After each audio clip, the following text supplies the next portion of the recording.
Jesús, nuestro Señor, toma una toalla, propiamente se la ciñe aquí en el cinturón y comienza a lavarle los pies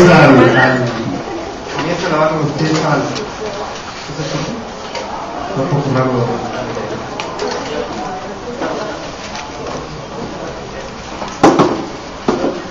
¿Sí?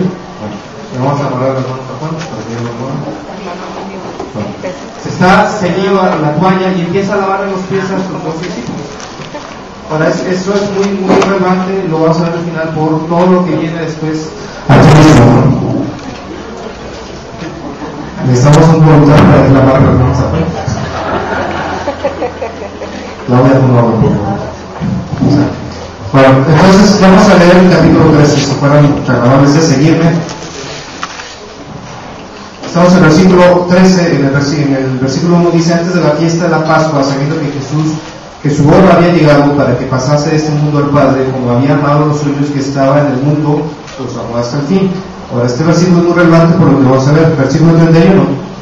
Entonces, cuando hubo salido, ¿quién salió en ese momento? Judas, ¿recuerdas? Recordad que aquí nuestro Señor Jesús se comienza a hacer una repartición del pan, que eso es usual, es parte de la Pascua del Ceder. Entonces él moja el pan con una ensalada, con el caldo de la ensalada, y se lo da a sus discípulos, ¿no? En ese momento le preguntan, bueno, ¿quién es el que te va a entregar? Porque él había anunciado para la gente eso, ¿no? Y se empiezan a codearse, tú no, seguramente vas a ser tu Pedro, ¿no? Entonces están en esa situación cuando Jesús dice: el que yo le dé el pan en ese momento es el quien me va a entregar, ¿no? Y resulta ser que es Judas, ¿no? Ya sabíamos que era Judas, ¿no? Ahora, en ese momento dice que Satanás se posiciona de él y finalmente Jesús lo mira directamente a él y le dice: lo que hayas de hacer, hazlo ya pronto, ¿no? Entonces Judas sale en ese momento, pero los discípulos, como normalmente sucedía, se quedaron en blanco, no sabían propiamente qué es lo que había sucedido. No sabían si lo habían enviado a comprar el postre, no sabían si lo habían enviado a repartir dinero a los pobres u otra cosa, ¿no? Entonces se quedan solamente 11. Ya cuando están los 11 comienza ya con un poco más de intimidad a relatar ciertas cosas. En ese contexto, en ese entorno es cuando Jesús comienza a decir: bueno, yo soy el camino, la verdad y la vida, ¿no? Habla sobre la vid verdadera, que es la vid, que nosotros somos los pámpanos. Entonces comienza con todas esas enseñanzas muy profundas. Y finalmente llegamos al punto del versículo 31 donde dice: entonces cuando hubo salido Judas, como habíamos mencionado, dijo Jesús: ahora es glorificado el Hijo del Hombre y Dios es glorificado en él. Si Dios es glorificado en él, Dios también le glorificará en sí mismo y enseguida le glorificará. Hijitos, aún estaré con vosotros un poco, me buscaréis, pero como dije a los judíos, así os digo ahora a vosotros: a donde yo voy, vosotros no podéis ir. Un mandamiento nuevo os doy, que os améis unos a otros como yo os he amado, que también os améis unos a otros. En esto conocerán todos que sois mis discípulos, si tuviereis amor los unos con los otros. Ahora, esto es muy interesante. ¿Por qué? Porque Jesús está resaltando algo muy importante como la distinción de los cristianos.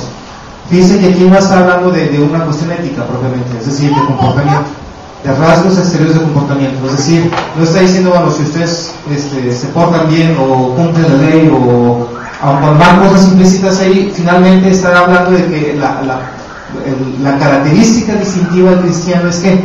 El amor. Y dice que una parte de ese amor es el amor que nos tenemos como hermanos o con el prójimo propiamente.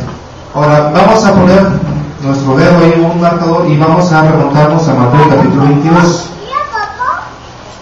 Mateo, que es el primer evangelio en la cronología de los libros. Mateo 22,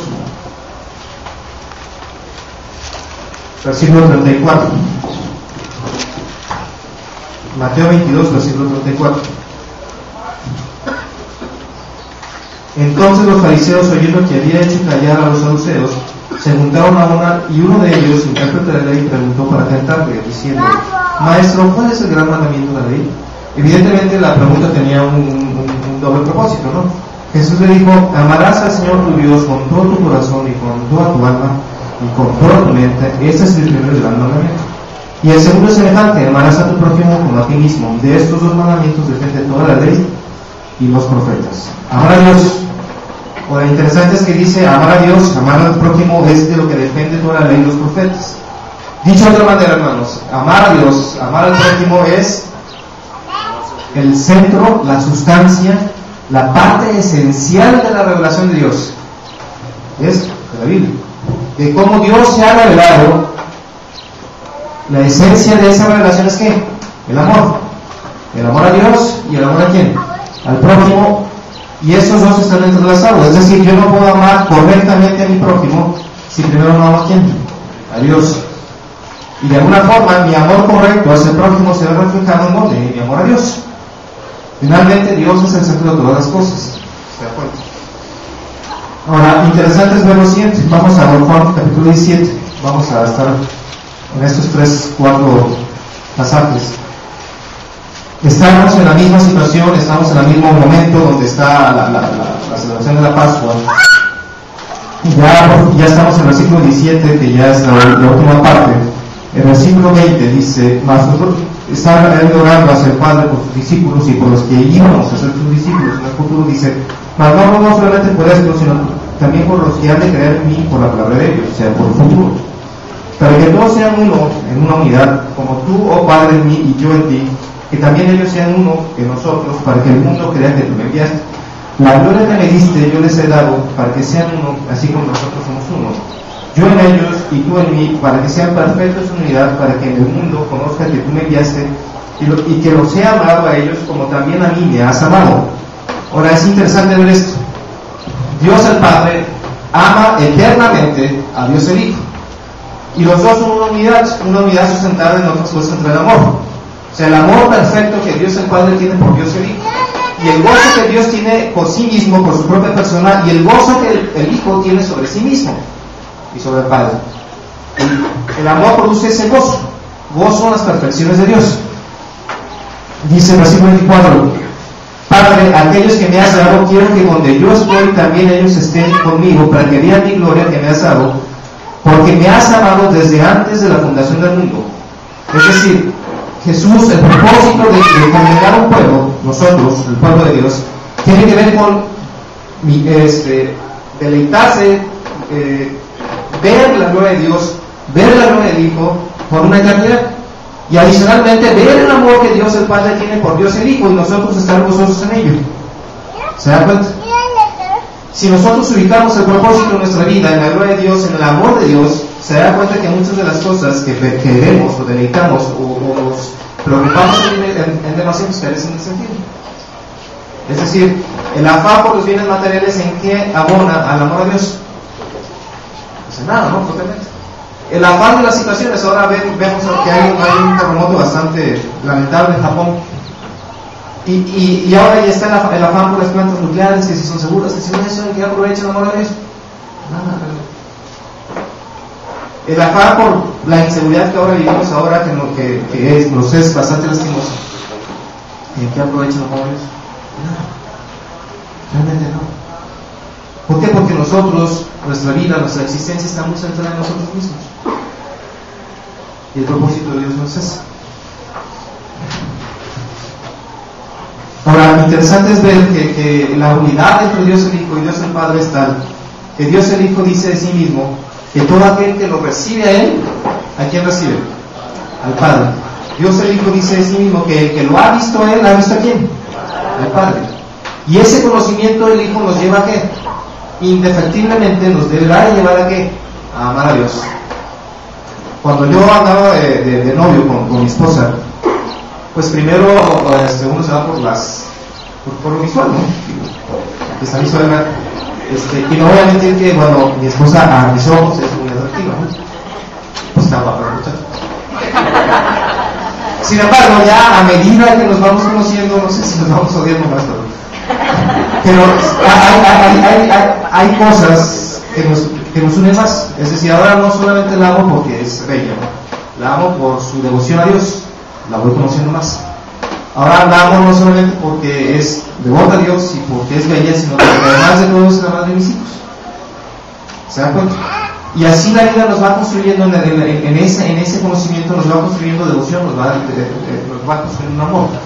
Yo estoy seguro que los que estamos casados amamos a nuestras esposas de diferente manera a través del tiempo, ¿sí? Y eso hace un complemento. Ahora, en este caso, el conocimiento que Dios el Hijo nos ha proporcionado del Padre a través del Espíritu nos debe de llevar a ¿qué? A amar a Dios. De tal suerte que sin la presencia del Espíritu Santo nosotros no podemos amar a Dios. Porque ¿cómo vamos a amar a un Dios que no conocemos? ¿Se dan cuenta? El conocimiento de la persona de Dios nos debe de llevar a ¿dónde? A tener un amor reverente hacia Él. Un amor reverente hacia Él. Ahora, ¿por qué yo pongo primero el amor a Dios? Pues porque finalmente, si nosotros no amamos a Dios, muy difícil podremos agradarle a Él. Muy difícilmente podremos glorificar su nombre. Ahora, aquí hay un asunto muy interesante. Llega un fariseo con Jesús en otra ocasión, en Mateo capítulo 16, creo esto, y le dice, oye, bueno, ¿qué es amar a Dios? Y él le dice, finalmente sabes algo que se conoce como la regla de oro. Digo, ¿qué es amar al prójimo? Y dice, lo que tú quieres que te hagan a ti, hazlo tú también. Sin embargo, aquí el asunto no es una enseñanza ética. ¿Qué es lo que quiero decir anteriormente esto? Nosotros tenemos por idea que el amor de Dios se traduce en acciones. Sin embargo, hermanos, tengan en cuenta que ¿cuál es lo contrario de amar? Odiar. ¿Y eso implica qué? Sentimientos y sentimientos fuertes, ¿no? ¿Sí? Es decir, yo, por ejemplo, ayer se expulsaron a un jugador de Guadalajara porque metió un gol. ¿Qué termina haciendo? Odiando al árbitro. Pero hay sentimientos fuertes ahí, ¿no? ¿Sí o no? Pasión.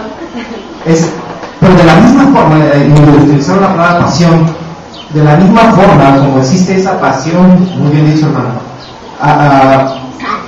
equivocadas, en un sentido contrario hacia el amor es una pasión. Bien dicho, hermano. Vamos a poner ese. Por Dios debe existir algo, pasión. Pasión, totalmente. Dice 1 Corintios 13, capítulo 6, que el amor no se goza de qué? De la injusticia, más se goza de qué? De la verdad. ¿Y quién es la verdad? Dios. ¿Se da cuenta? O sea, el amor no se puede gozar en aquello que ofende la santidad de Dios. No se puede gozar en aquello que no es parte de la voluntad de Dios. El amor indefectiblemente se goza en qué? En Dios, en su presencia, en su gloria, en su esencia, en lo que Él es. El amor se goza en eso. Lo interesante es ver que dice en 1 Corintios capítulo 13 que si yo hablase lenguas angélicas, que es una figura retórica, dice, y además yo repartiese todos mis bienes, y además yo hiciese todo esto y tuviera todo el don de profecía, y no tengo amor, ¿de qué me sirve? De nada. Yo puedo servir a Dios y tener muchos ministerios, pero si atrás de eso no hay un amor profundo y una pasión hacia la persona de Dios, ¿de qué me sirve? Yo puedo ser un esposo modelo y hacer todas las cosas muy bien y tener hasta un espíritu de amor. Si no tengo amor, ¿de qué me sirve? De nada. Ahora, el amor no es el producto de mis acciones. El amor es producto de qué? De la presencia del Espíritu Santo en mi vida. Si el Espíritu Santo no produce ese amor en mí, estoy vacío. Si el Espíritu Santo no produce ese amor en mí, estoy vacío. El punto no es servir a Dios. El punto es amar a Dios. Y en ese amor a Dios, le servimos. Hay una gran diferencia entre una cosa y otra. El punto no es ser un modelo cristiano en lo que pudiera ser un modelo cristiano, ir o no ir al cine, escuchar o no escuchar una música, vestir de una manera o no hacerlo. El punto es que nosotros somos transformados por el amor de Dios. Si no hay una transformación por parte del amor a Dios, nosotros somos vacíos. No es reformar a las personas. Es que el amor de Dios nos hace renacer en una nueva persona. Y hay una gran diferencia. Todo esfuerzo humano por reformar a una persona no es parte de su voluntad.